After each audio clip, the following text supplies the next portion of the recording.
ব্রিগেডের ময়দানে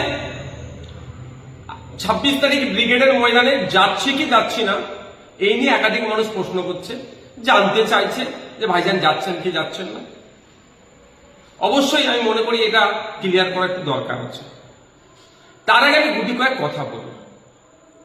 কেন্দ্র সরকারের এই নিয়ে আসা কালা কানুনের বিরুদ্ধে সর্বত্র গণতান্ত্রিক প্রক্রিয়ায় শান্তিপূর্ণভাবে প্রতিবাদ করে যেতে হবে।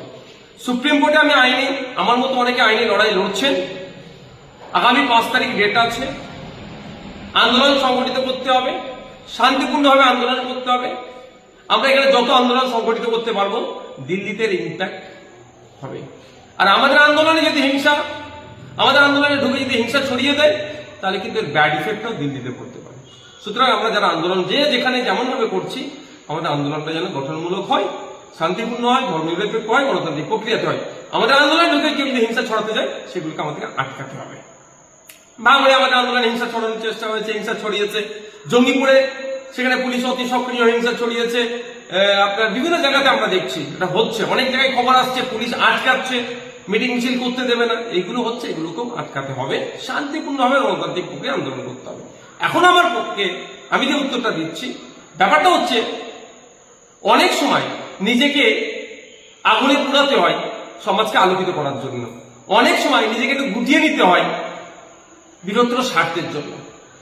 আপনারা জানেন মোমবাতি নিজে আগুনে পুড়ে যায় সমাজকে অন্ধকার থেকে আলোকিত করার জন্য।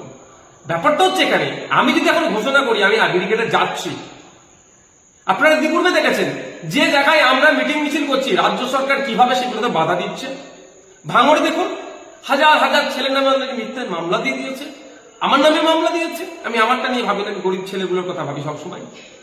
তো সুতরাং আমি যেখানে যদি ঘোষণা দিয়ে দিই তাহলে এই প্রোগ্রামের পারমিশন নিয়ে অনেক সমস্যা হবে। এটা আপনাদের বুঝতে হবে। বড় বাজারের প্রসঙ্গে আসি।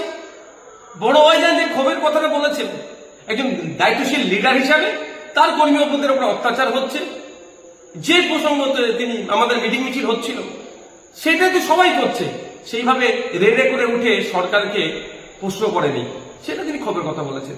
আর তার বক্তব্যতে তিনি একবারের জন্য বলেননি, অন্য কাউকে নিরুৎসাহী করেনি যে আপনি যাবেন না। তো আমি আবার ফিরে আসি, আমার বলার বক্তব্য এটাই। আমি যদি এই মুহূর্তে ঘোষণা করি যে আমি 26 তারিখে ব্রিগেডে যাচ্ছি, তাহলে আমি আমার যতটুকু রাজনৈতিক জ্ঞান আছে সে জায়গা থেকে বলছি রাজ্য সরকার হেনতান প্রকারে চেষ্টা করবে এই পারমিশনকে বাতিল করানোর জন্য। সেই জন্য একটু গুটিয়ে রেখেছি নিজেকে। অনেক প্রশ্ন আমার